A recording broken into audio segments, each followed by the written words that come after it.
Olá, meninos e meninas! Vamos para a nossa última aula da semana, Biologia, e hoje vamos falar sobre citologia, o último tópico do módulo verde. Página 24 aí.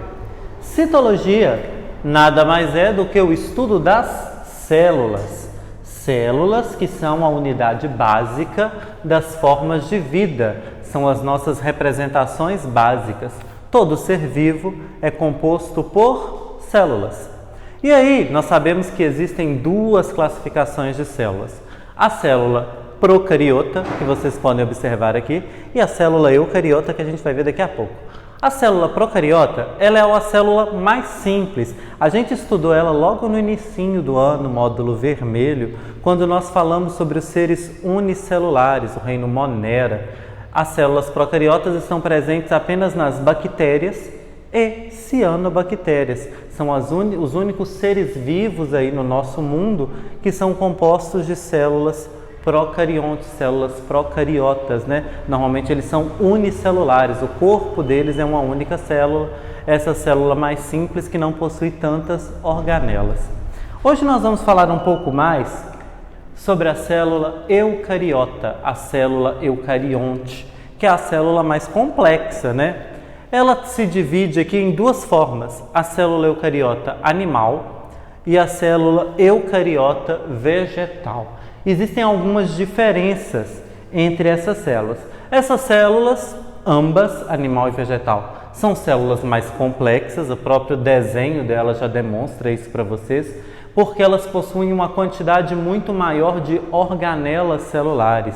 Organelas celulares são as estruturas que existem dentro da célula. É como se fossem os órgãos da célula, né? A célula é o nosso componente menor, né? E os organelas são os órgãos das nossas células. Porque dentro da nossa célula acontece muita coisa. Muitos processos metabólicos estão ocorrendo ali. Então precisa de organelas, órgãos com funções específicas que a gente vai ver hoje. Então dentro da célula procariota a gente encontra o núcleo, o nucleolo, o retículo endoplasmático rugoso ou granular, dependendo da literatura, retículo endoplasmático liso ou agranular, você também vai encontrar esse nome, citoesqueleto, membrana plasmática, lisossomos ou lisossomas, complexo de Golgi ou complexo golgiense, mitocôndria, citoplasma, peroxossoma e ribossomos ou peroxossomo. Alguns livros trazem com a terminação A, outros livros vão trazer com a terminação O, vai depender do livro que você estiver estudando. Então, essas estruturas, essas organelas, elas são comuns para ambos os tipos de célula, tanto para animal quanto para vegetal. Mas vocês podem observar que existem organelas que não vão ter aí nas duas células, como por exemplo, parede celular. A parede celular, ela é uma característica apenas da célula vegetal. Célula animal não tem parede celular, a vegetal tem. Esse grão vacúolo central também só está presente na célula vegetal, na animal não. A animal tem vacúolos menores, mas não tem um grande centralizado não.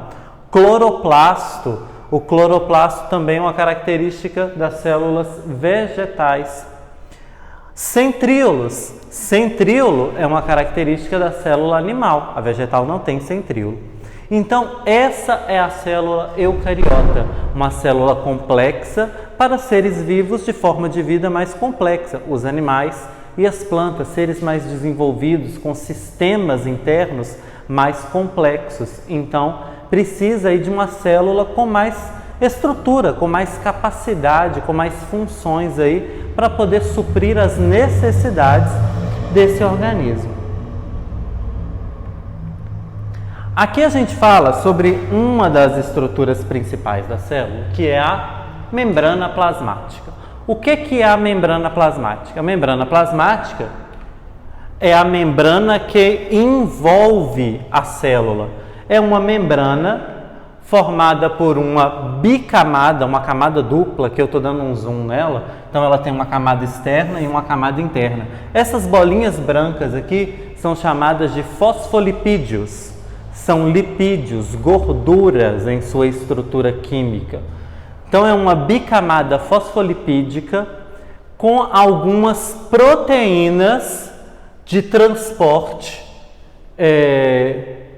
não é encaixadas, agora eu não vou conseguir achar a palavra que eu gostaria, eu detesto quando isso acontece, mas com algumas proteínas de transporte aqui no meio dessa camada, dessa bicamada lipídica.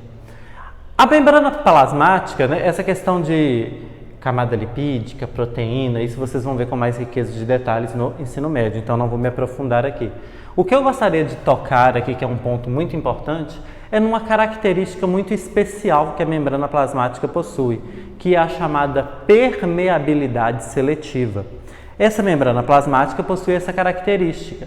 Ela é uma membrana permeável, ou seja, ela permite que algumas substâncias entrem na célula, assim como ela também permite que algumas substâncias saiam da célula. Ela é permeável, mas essa permeabilidade ela não é aleatória, ela é uma permeabilidade controlada. O organismo da célula, ele controla o que vai entrar na célula e o que vai deixar a célula e quando isso vai acontecer. Por isso que se chama permeabilidade seletiva. Vão ter momentos em que a célula vai permitir que algumas proteínas, algumas vitaminas entrem, mas ela não vai deixar a água entrar. Então ela está selecionando o que está entrando. Em alguns momentos ela vai permitir que a água entre na célula, mas não um determinado sal, uma determinada proteína, uma determinada vitamina.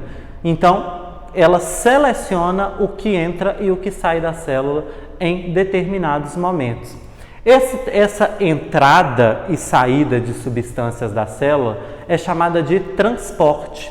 E esse transporte ele pode ser classificado de duas formas: transporte ativo e transporte passivo, dependendo se há ou não gasto de energia para que esse transporte do meio externo para o meio interno seja feito.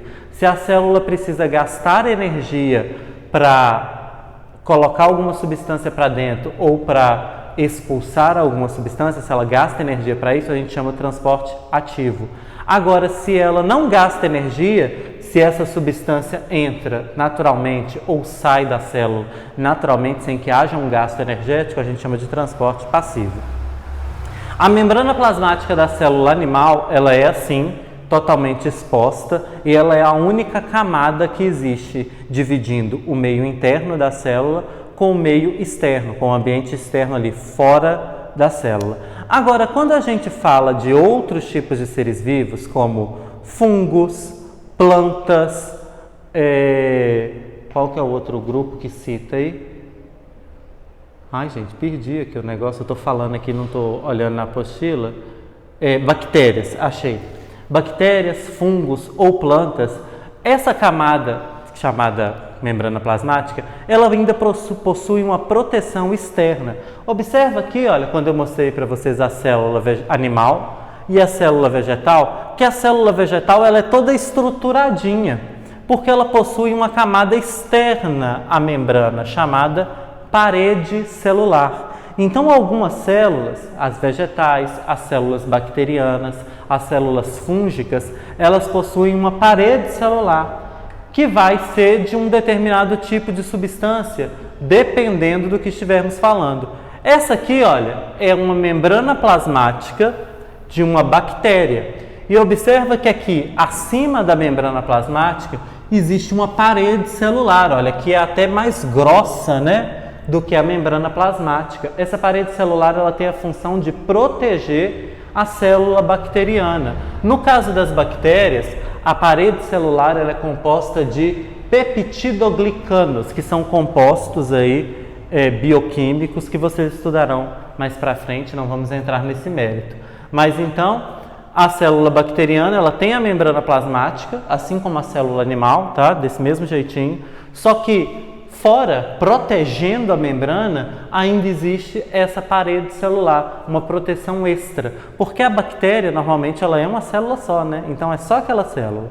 Se tiver só a membrana, furou a membrana, a bactéria morreu.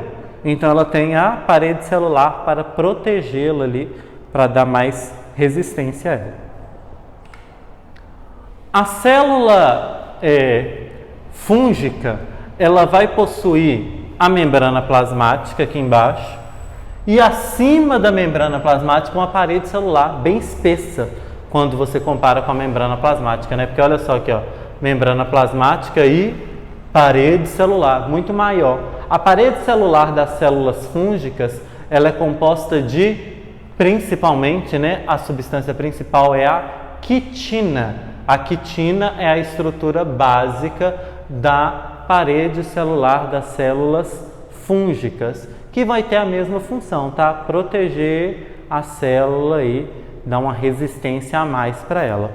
E no caso dos vegetais, a parede celular, então aqui ó, membrana plasmática e a parede celular também bem espessa, né? Tem ali as camadas, mas a gente não vai ficar citando muito isso. Ela é composta principalmente de celulose. Celulose mesmo? Estou falando nada de errado? Não? Não. Celulose é a substância principal aqui, ó. Microfibrilas de celulose, esses tubos verdes aqui, ó, são a estrutura principal da parede celular dos vegetais. Uma estrutura mais rígida que vai dar mais proteção ali para a célula, para o organismo ali não sofrer nenhum dano. Então, voltando aqui, né, na membrana plasmática, como eu falei, ela realiza a permeabilidade seletiva e ela tem os dois tipos de transporte, o transporte ativo e o transporte passivo. O transporte ativo a gente vai deixar para vocês aprenderem no ensino médio também, e vamos falar aqui sobre transporte passivo. O transporte passivo ele ainda pode ser classificado de duas formas, osmose ou difusão. A difusão, aliás, a osmose, né, que foi o que eu coloquei ali primeiro, é quando a água passa de um meio menos concentrado para um meio mais concentrado. Então, imagina o seguinte, tem a célula, dentro da célula tem algumas substâncias que vão ser dissolvidas em água e do lado de fora da célula tem muita água, dentro tem menos, tem mais água fora do que dentro. Tem mais substância para ser dissolvida, soluto, dentro da célula do que fora. Então a água vai entrar na célula, sem que haja gasto de energia. Por quê? A água está num meio menos concentrado e ela está indo para um meio mais concentrado. Esse processo é chamado de osmose, quando a água vai de um meio menos concentrado, um meio hipotônico, para um meio mais concentrado, um meio hipertônico. E essa entrada da água, né, ou saída, dependendo do caso, vai ocorrer até que haja um equilíbrio entre os dois meios, o interno e o externo.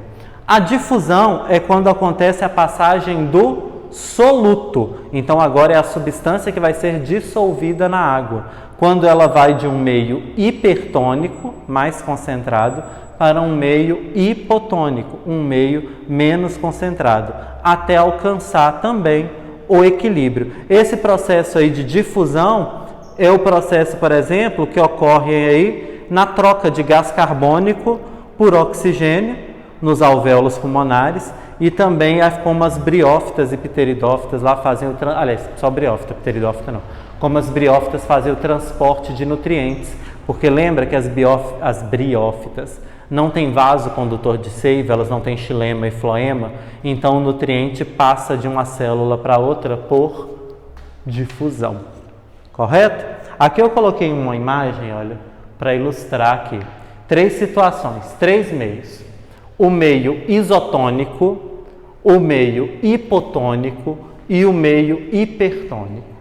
O meio isotônico é um meio onde a concentração dentro da célula e fora da célula é o mesmo. Iso, igual, equivalente, isotônico. Eu tenho aqui uma hemácia, uma célula anucleada, transportadora de oxigênio no nosso corpo. Ela foi colocada num meio isotônico. Como ela foi colocada num meio isotônico, nada acontece. Ela não absorve água, ela também não perde água. Por quê? A concentração dentro dela e fora dela é a mesma. então ela não vai nem ganhar nem perder água. Agora, quando eu coloco essa hemácia em um meio hipotônico, ou seja, tem mais sal, né? Porque a mistura aqui é água e sal de cozinha, água e sal de cozinha, NaCl. Então, quando eu coloco ela aqui, olha, tem mais sal dentro da hemácia do que fora. Aí o que acontece? Como tem mais sal dentro dela do que fora, ela vai absorver água. Então ela vai aumentar de tamanho, ela vai inchando. E o fato dessa célula ir inchando, ela pode chegar num ponto que ela vai sofrer até a lise celular. Lise, L-I-S-E, lise celular, que é o momento onde a célula estoura. A célula funciona como se fosse um balãozinho. Ela vai absorvendo água, absorvendo, chega num ponto que ela tem tanta água dentro dela que ela estoura. Isso acontece quando ela está num meio hipotônico. Ela não consegue chegar num equilíbrio antes de estourar, porque quando equilibra a quantidade, ela para a concentração.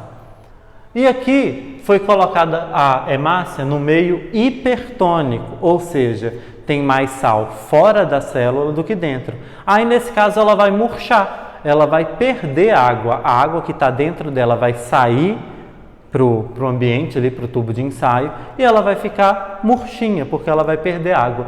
Isso é o que acontece, por exemplo, com a salada lá na sua casa. Você pega lá o alface e você tempera ele com um salzinho, com um vinagrezinho, uma coisinha lá. Depois de um tempo, o que você observa? Que aquele alface fica murcho. Aquele alface que você não comeu ele ali na hora do almoço, depois lá umas 2 horas da tarde, ele já está todo murcho. Por quê?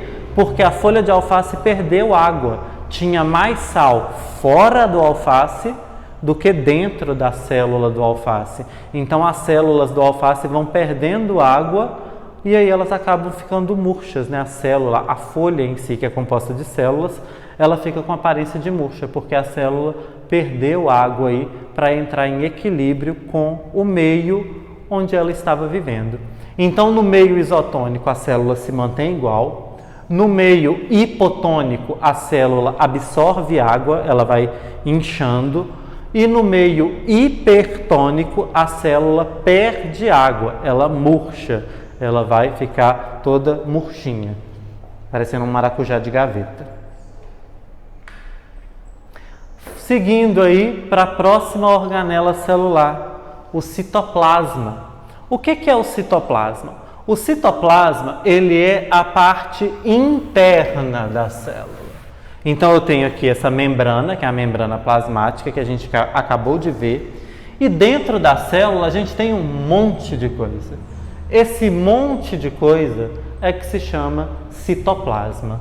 Basicamente, dentro da célula existe um líquido que se chama hialoplasma, ou então citossol, que é um líquido que fica dentro da célula.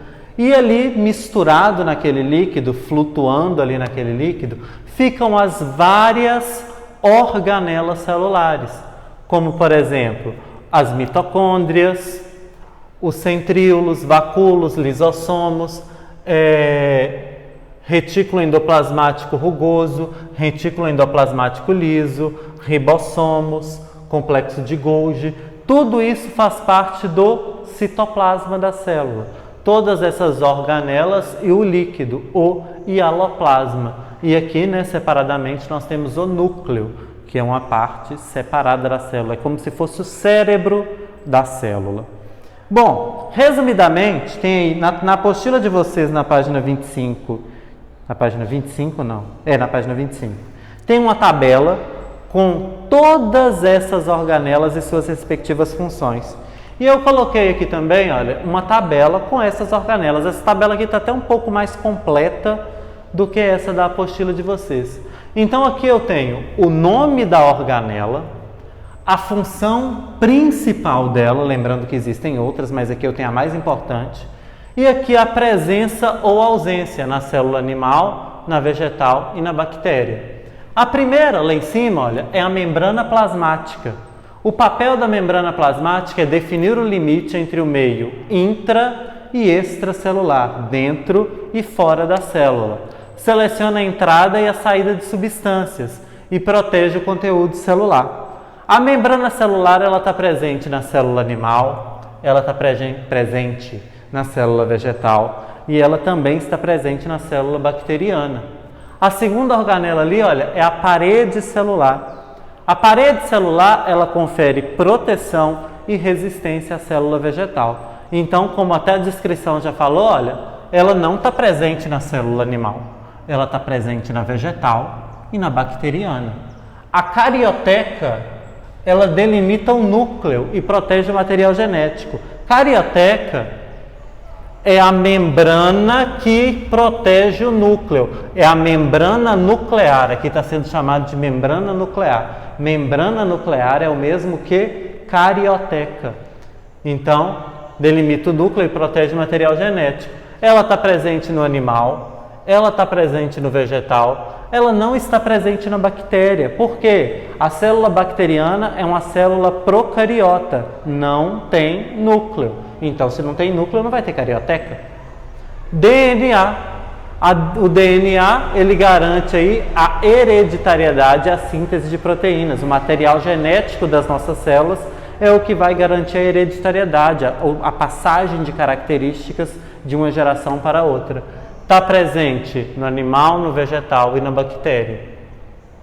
Retículo endoplasmático liso.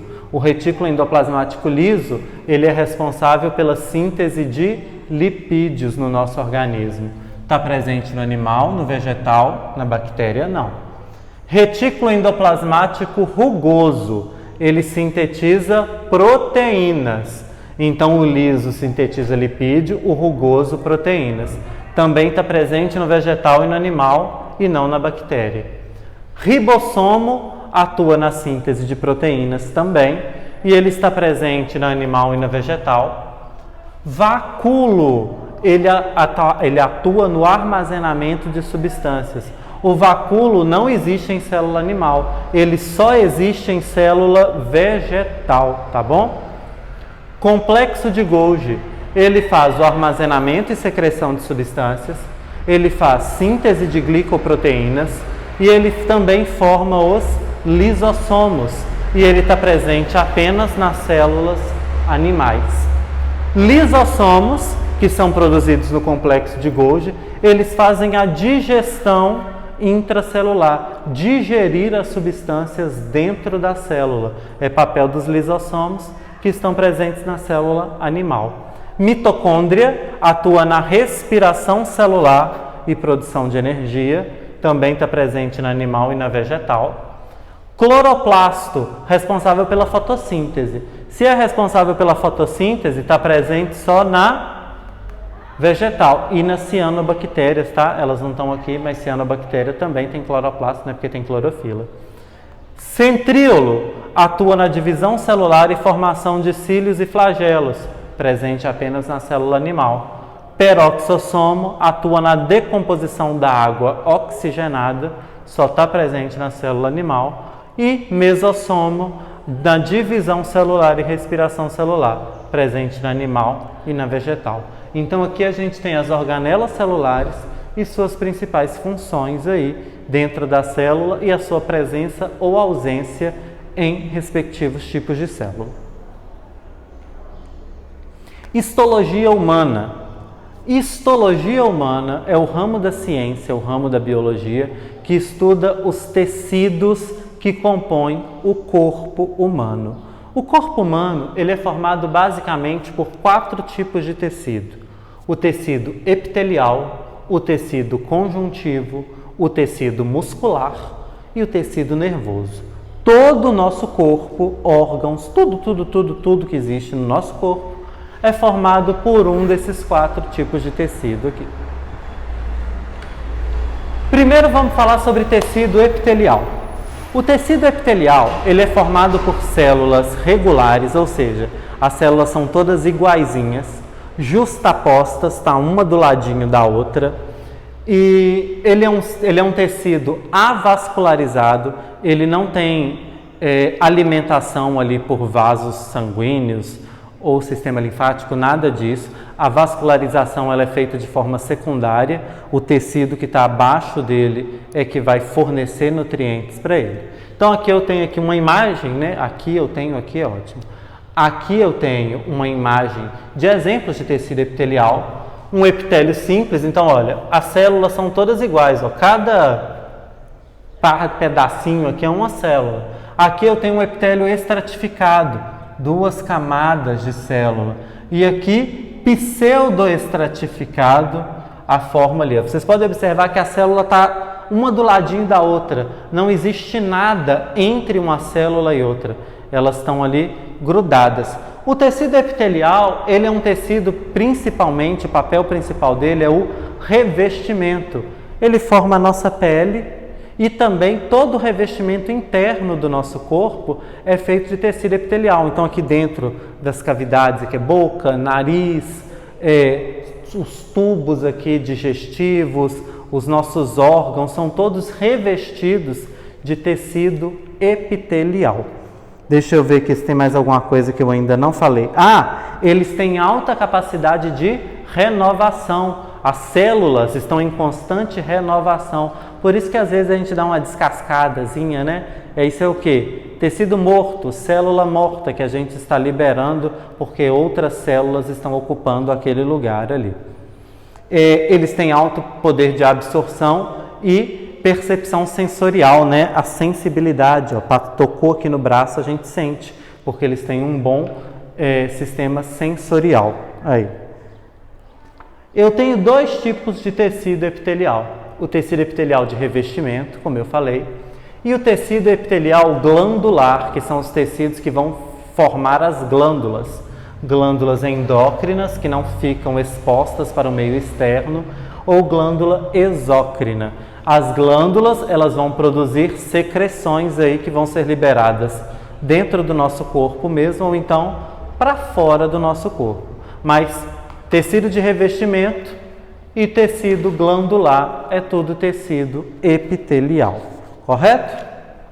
Próximo tipo é o tecido conjuntivo. O tecido conjuntivo, diferente do tecido epitelial, ele possui poucas células e espaço entre elas. Esse espaço ele é preenchido por um líquido, né, que vai dar ali toda o preenchimento daquele espaço. O tecido conjuntivo ele compõe grande parte do nosso corpo.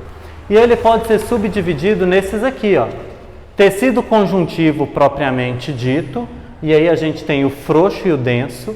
O denso pode ser modelado ou não modelado. A gente tem o tecido conjuntivo com propriedades especiais. O tecido adiposo e o tecido hemócito Essa letra está muito ruim. Hemócito poético, na apostila de vocês está escrito. Ou sanguíneo. Hemócito poético ou sanguíneo significa a mesma coisa. Esse gráficozinho aqui, ele trouxe tecido nervoso e tecido muscular, mas a gente vai estudar separadamente, tá? E a gente tem o tecido cartilaginoso e o tecido ósseo. Tudo isso aqui são tipos de tecido conjuntivo. Qual que vai ser a função de cada um deles? O tecido conjuntivo propriamente dito frouxo. A função dele é preencher os espaços entre os órgãos. Então aqui entre intestino, pulmão, baço, rim, fígado, existe um espaço vazio, né? Não é todo mundo coladinho ali, né? Então quem preenche esse espaço é o tecido conjuntivo frouxo. Tem tecido conjuntivo denso, modelado e não modelado. O modelado, ele atua nas fibras, como por exemplo, os tendões e os ligamentos, joelho, cotovelo, né? Os nossos tendões aí, tendão de Aquiles. Então são tecidos conjuntivos densos modelados. Tecido conjuntivo denso não modelado são a nossa pele e a cápsula que envolve o nosso fígado. Então é tecido conjuntivo, aliás, não é a pele, né? É a derme, é o que está aqui dentro. É uma camada da pele, não é toda a pele não, tá? Então é uma camada da pele, a derme e a cápsula do fígado. São tecidos conjuntivos densos. Agora tecido conjuntivo adiposo. O tecido conjuntivo adiposo, ele tem aí a função de reserva energética, né? Gordura no nosso corpo nada mais é do que reserva energética. Por quê? Como é que a gente ganha gordura? Comendo mais do que precisa. O nosso organismo não entende que a gente está comendo mais do que precisa. O nosso metabolismo, ele vê aquele alimento como uma possibilidade de armazenar energia. Para o nosso cérebro, se a gente está comendo é porque a gente precisa comer. Então ele pensa assim, nossa, se ele está comendo essa energia toda aqui, todas essas calorias, e ele não está gastando essas calorias, então ele quer que eu guarde isso para usar depois. E aí ele guarda na forma de gordura, de tecido adiposo. Então, quando vocês forem comer, vocês têm que avisar para o cérebro, não precisa guardar não, tá? Eu estou comendo só de gula mesmo, porque senão ele vai guardar na forma de gordura aí no corpo de vocês, que é o tecido adiposo. É reserva energética para os momentos de necessidade. Também atua como proteção contra choques mecânicos, né? Dá uma amortecida aí. E também na regulação térmica do nosso corpo, do nosso organismo. Tecido adiposo sanguíneo. Qual que é a função do tecido adiposo sanguíneo? Fazer o transporte aí, principalmente de oxigênio e dióxido de carbono, né, para realizar as trocas gasosas. Mas aí, ó, deixa eu ver se está falando aqui. Na apostila de vocês só está falando assim, que o tecido sanguíneo será estudado no sistema cardiovascular. Mas o papel principal do tecido sanguíneo é esse: transportar o oxigênio, transportar o dióxido de carbono e também transportar várias outras substâncias que circulam pelo nosso corpo, e o meio de transporte básico é sangue, é o nosso sistema sanguíneo. Tecido conjuntivo cartilaginoso. Qual que é a função? Compor a cartilagem do nosso corpo aí, né? Tudo que é composto de cartilagem, orelha, nariz, é composto de cartilagem, que é tecido aí cartilaginoso. E também atua aí, né, na proteção e resistência. Tem fibras colágenas, elásticas, é flexível, não tem muitos nervos e se regenera muito bem. E o tecido ósseo são os nossos ossos. Função: sustentabilidade, da sustentação ao nosso corpo aí, resistência, né? E proteger a medula óssea aqui na nossa coluna. E também proteger os órgãos também e ser fonte de cálcio. Nossa reserva de cálcio está nos ossos. Aqui eu tenho, olha, uma ilustração mostrando para vocês os tecidos conjuntivos. Ó. O tecido adiposo, né, a camadinha de gordura aqui sobre o músculo. O sangue circulando aqui, né, entre músculo, osso, essas coisas todas.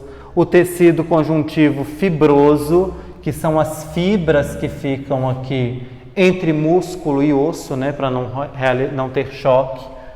Tecido cartilaginoso, as nossas cartilagens, o ósseo, que são os ossos, e o tecido conjuntivo frouxo, aqui embaixo, aqui entre músculo e osso também, para preencher espaços. Tecido muscular. O tecido muscular, ele pode ser classificado de 3 formas. Primeiro, tecido muscular, o nome já é bem autoexplicativo, né? Músculo. E ele pode ser dividido em 3 tipos. O tecido muscular estriado esquelético, tecido muscular estriado cardíaco e tecido muscular não estriado ou tecido muscular liso. O tecido muscular estriado esquelético é o tecido que compõe todos os músculos, músculo mesmo, aqui ó, braço, perna, abdômen, ombro, aqui é tudo, músculo, carne do nosso corpo. Ele é chamado de estriado porque tem estriazinhas, né? Ele é todo listradinho, tem um monte de risquinhos, são as estrias. E ele tem a característica básica dele é a seguinte: o tecido muscular estriado esquelético, ele é um músculo de contração voluntária, ou seja, você conscientemente decide quando você contrai ou descontrai esses músculos. O músculo do braço, o músculo da perna, é você que decide quando é que você vai realizar a contração, movimento de apertar, e descontração, de frouxar ali aquele músculo. O tecido muscular estriado cardíaco, o nome dele é bem autoexplicativo. Ele fica onde? No coração, exclusivamente. A estrutura dele é muito parecida com a do estriado esquelético, também é estriado. A diferença básica é a seguinte: a do estriado cardíaco, a contração é involuntária. Você decide quando o seu coração bate, quando ele não bate? Você controla se ele vai bater mais rápido ou mais devagar? Não, isso é involuntário. Então, a contração do tecido muscular estriado cardíaco é involuntária. E aqui eu tenho o tecido muscular não estriado ou tecido muscular liso, que compõe os nossos órgãos, principalmente os intestinos.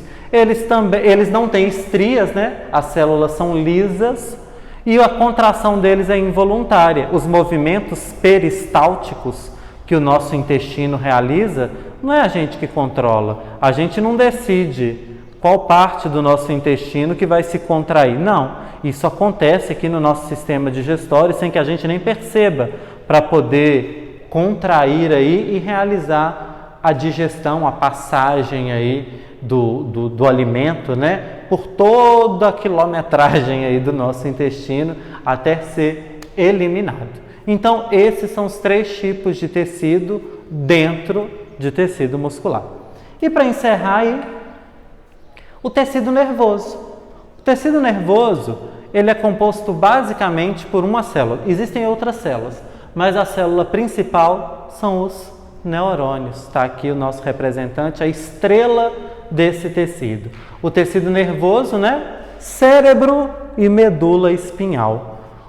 Formado aqui pelos neurônios. Os neurônios, eles são essas células aqui, ó, o núcleo, aí tem o corpo celular e os dendritos. E eles têm uma terminação aqui chamada de axônio. Uma cauda, não é uma cauda, não é um flagelo, tá? Estou só simplificando aqui a fala. Tem essa cauda aqui, que é revestida pela bainha de mielina. Essa bainha de mielina, ela atua na proteção do axônio, que é essa cauda. Aqui eu tenho a terminação do axônio. E aí, cada neurônio possui um axônio com essas terminações aqui, e essas terminações, elas se ligam nos dendritos de um outro neurônio, formando assim toda uma rede de transmissão, que fica uma coisa mais ou menos assim, ó. Então aqui eu tenho um neurônio, outro, outro e outro, e você observa que eles estão todos ligados, ó, aos pontos de ligação ali. Então o axônio de um neurônio se liga nos dendritos do outro, que se liga no outro, e forma toda uma rede de comunicação. Essa rede de comunicação é o que permite a transmissão de impulsos elétricos, que vão fazer com que o nosso organismo funcione. Então, esse neurônio gera um impulso elétrico, esse impulso vem aqui pelo axônio, chega no dendrito, passa para o outro neurônio, que passa, que vai comunicando, até ser realizado o que precisa, a ordem que foi dada. Cada sílaba, cada movimento dos meus dedos, da minha boca, da língua, do meu olho piscando, tudo isso é gerado pelos neurônios, tudo isso são eles que controlam. Todo esse conteúdo aqui que eu estou falando, que eu guardei na minha memória, é responsabilidade deles agora, está passando para mim na ordem, para que eu possa falar. A bainha de mielina, ela atua como uma proteção, né, como eu falei aqui dos axônios, porque são impulsos elétricos. Então isso aqui é como se fosse um fio, e a bainha de mielina, a proteção do fio. Um fio de cobre, ele tem uma proteção de plástico. Para quê? Para que o impulso elétrico, a corrente elétrica que passa aqui, não se perca. Com o axônio é a mesma coisa. Para o impulso elétrico não se perder, existe a bainha de mielina, que vai otimizar essa transmissão aí do impulso elétrico gerado pelo neurônio, para que não haja nenhuma perda. E aí, a apostila de vocês trouxe até um negócio interessante, né? Eu aí fui dar uma pesquisada melhor sobre a esclerose múltipla. A esclerose múltipla é uma doença que ela é causada é uma doença autoimune, né? Não tem assim, não é um agente externo que vai causar isso.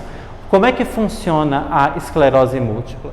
O nosso organismo, ele passa a não reconhecer a bainha de mielina mais. E aí ele começa a achar que essa bainha de mielina, ela é um agente estranho que está ali ligada no axônio. Um agente estranho precisa ser eliminado. Então o nosso sistema imunológico, o nosso sistema de defesa, ele começa a atacar a bainha de mielina. Só que quando ele ataca a bainha de mielina, ele acaba também causando feridas, né, pequenos machucados, no axônio. Aí o axônio fica machucado. É como se você pegasse uma faca para descascar esse fio. Só que aí no processo de descascar, você acaba cortando também um pouquinho do cobre que tem aqui dentro.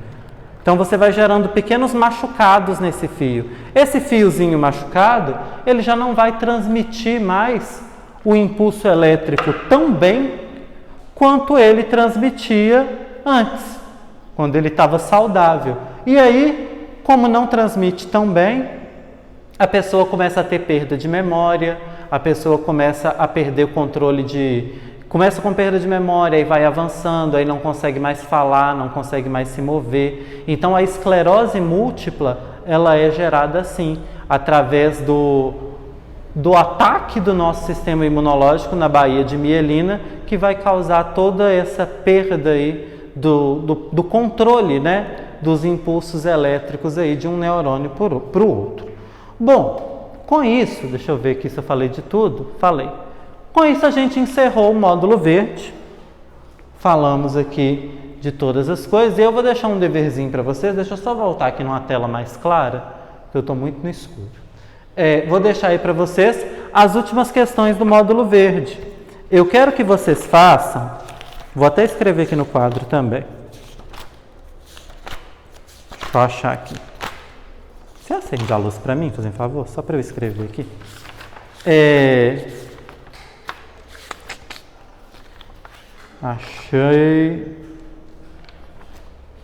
Achei. Eu quero que vocês façam aí.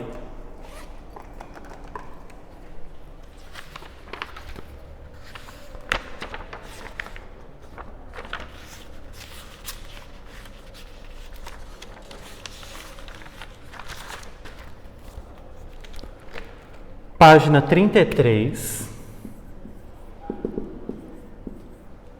o número 36 e 37. E lá na página, lá no finalzinho de tudo mesmo, questão de Cefet Coltec,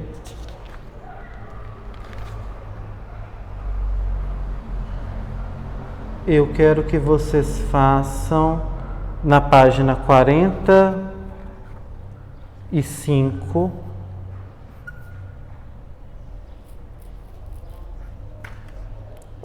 da 60 a 62. Então, essas 5 questões aqui, 36, 37, 60, 61 e 62, tá bom? Vocês façam para a próxima semana. Boa semana, gente, bom final de semana e até semana que vem.